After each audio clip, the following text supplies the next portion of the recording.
தனியா இருக்கான்னு கவலைப்படாதீங்க. நம்ம கூட தனியா இருக்கு. என்னடா பஞ்ச் டயலாக் பேசுறேன்னு பார்க்குறீங்களா?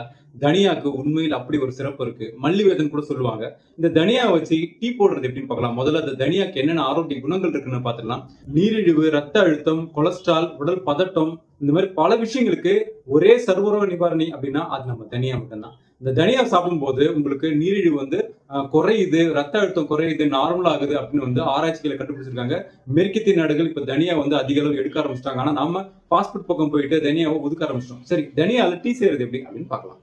ஒரு 1/2 ஸ்பூன் தனியா எடுத்துக்கங்க, 1/2 ஸ்பூன் சீரகம் எடுத்துக்கங்க. 2த்தையும் ஒண்ணா கொஞ்சம் இடிச்சுக்கங்க. ஒரு பாத்திரத்துல 250 ml தண்ணி வச்சு நல்லா கொதிச்ச பிறகு இந்த தனியாவையும், சீரகத்தையும் போட்டு நல்லா வந்து அத வந்து கொதிக்க விடுங்க. கொதிக்க விட்ட பிறகு கொஞ்சம் மூடி வச்ச பிறகு அந்த எசன்ஸ் எல்லாமே இறங்கிரும். நல்ல ஒரு மணம் வரும். அத அப்படியே வடிகட்டி முடிஞ்சா தேன் சேர்த்துக்குங்க. நீரிழிவு இருந்தா தேன் சேர்த்துக்க வேண்டாம். அப்படியே குடிச்சிட்டு வந்தீங்கன்னா, உங்களுக்கு வயிறு சம்பந்தமான பிரச்சனைகள் தீரும். நீரிழிவு கட்டுக்குள் வரும். ரத்த அழுத்தம் கட்டுக்குள்ள வரும். இதே மாதிரி இன்னொரு ஆரோக்கியமான தேநீரோட உங்கள சந்திக்கிறேன்.